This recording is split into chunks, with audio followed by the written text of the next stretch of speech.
तीसरी कक्षा की हिंदी पाठशाला। नमस्ते बच्चों, आज हम बहादुर बित्तो नामक एक पंजाबी लोक कथा पढ़ेंगे।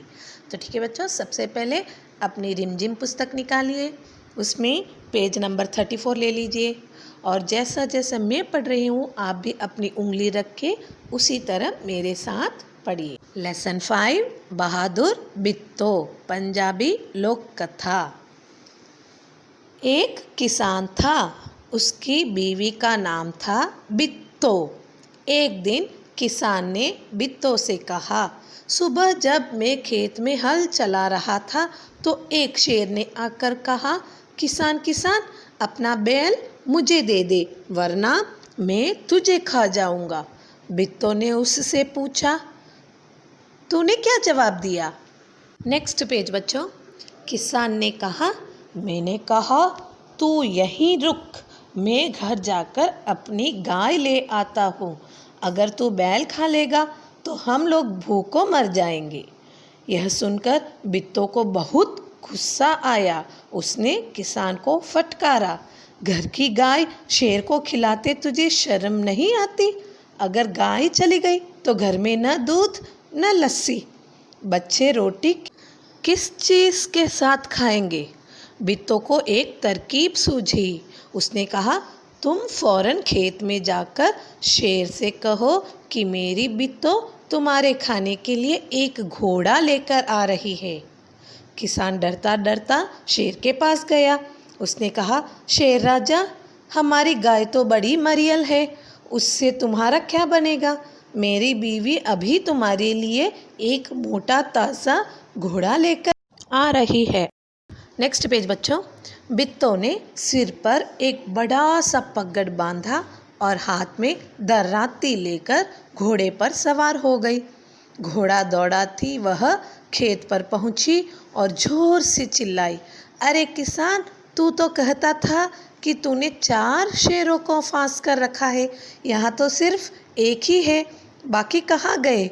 फिर वह घोड़े से उतरकर शेर की तरफ बढ़ी और कहने लगी, अच्छा कोई बात नहीं, नाश्ते में एक ही शेर काफ़ी है। इतना सुनना था कि शेर डर के मारे कांपने लगा और भाग खड़ा हुआ। यह देखकर बित्तो बोली, देखा, इसे कहते हैं हिम्मत। तुम तो इतने डरपोक हो कि घर की गाय शेर के हवाले कर रहे थे। उधर मारे भूख के शेर की आंतें चटपटा रही थीं। एक भेड़िए ने पूछा, महाराज क्या मामला है? आप आज बहुत उदास दिखाई दे रहे हैं। शेर ने कहा, कुछ न पूछो, आज मुश्किल से जान बची है। आज एक ऐसी राक्षसी से पाला पड़ गया जो रोज सुबह 4 शेरों का नाश्ता करती है। यह सुनकर भेड़िया बहुत हंसा। वह सुबह झाड़ी में छिपकर सारा तमाशा देख रहा था। उसने कहा, भोले बादशाह, वह तो बित्तो थी जिसे आपने राक्षसी समझ लिया था। आप इस बार फिर कोशिश करके देखिए, अगर बैल आपके हाथ न आए तो मेरा नाम भेड़िया नहीं। बहुत कहने सुनने पर शेर किसान के खेत में जाने के लिए तैयार हो गया, लेकिन उसने भेड़िए से कहा, तुम अपनी पूंछ मेरी पूंछ से बांध लो। लास्ट पेज बच्चों, पेज नंबर 37। दोनों जने पूंछ बांधकर चल पड़े। उन्हें देखते ही किसान के होश हवास गुम हो गए। वह डर से थर थर कांपने लगा, लेकिन बित्तो बिल्कुल नहीं घबराई। भेड़िए के पास जाकर उसने कहा, क्यों रे भेड़िए, तू तो अभी वादा करके गया था कि तू अपनी पूंछ से 4 शेर बांध कर लाएगा, लेकिन तू तो सिर्फ एक ही शेर लाया है, वह भी मरियल सा। भला इसे खाकर मेरी भूख मिट सकती है? खैर, इस वक्त यही सही। इतना कहकर बित्तो आगे बढ़ी। शेर के होश हवास उड़ गए। उसने समझा कि भेड़िए ने उसके साथ धोखा किया है। वह फौरन वहाँ से भागा।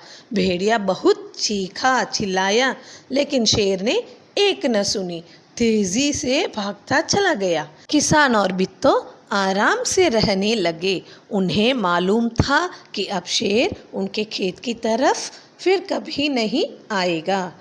तो बच्चों, हमने आज बहादुर बित्तो नामक एक पंजाबी कहानी पढ़ी। इसके साथ ही आज की यह कक्षा पूरी हुई। धन्यवाद बच्चों।